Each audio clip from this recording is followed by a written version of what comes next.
রামিসা এবার প্রথম পার্বিক পরীক্ষায়ও তার রোল এক আসছে।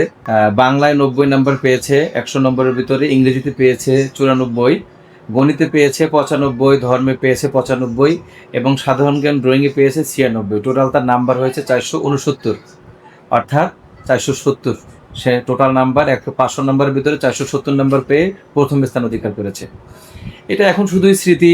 আমরা তার আত্মার মাগফিরাত কামনা করছি এবং আমি এই খুনির দ্রুত বিচার দাবি জানাচ্ছি এবং খুব দ্রুত মাননীয় প্রধানমন্ত্রী তারেক রহমান এর একটা সুষ্ঠু বিচার করবেন। আমি চাচ্ছি যে জনসম্মুখে যদি তার ফাঁসি দেওয়া হয় তাহলে মনে হয় বাংলাদেশে আর কোনো ধর্ষণের পুনরাবৃত্তি হবে না। এটা আমার সর্বশেষ যেদিন 18 তারিখ ওর সাথে দেখা হয়, ক্লাসে হাস্যোজ্জ্বল ছিল রামিসা।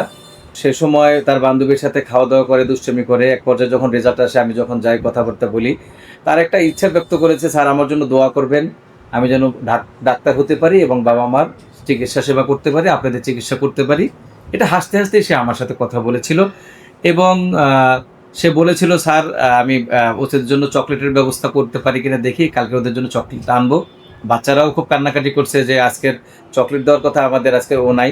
আসলে মূলত ক্লাস টাইমে আমরা খবরটা পাই রামিসা আমাদের মাঝে আর নাই। এটা আসলে অত্যন্ত হৃদয় বিদারক ঘটনা ছিল এবং বাচ্চারা প্রত্যেকেই কান্নাকাটি করতেছিল এবং সাথে যে অভিভাবক তারাও খুব চিন্তিত ছিল।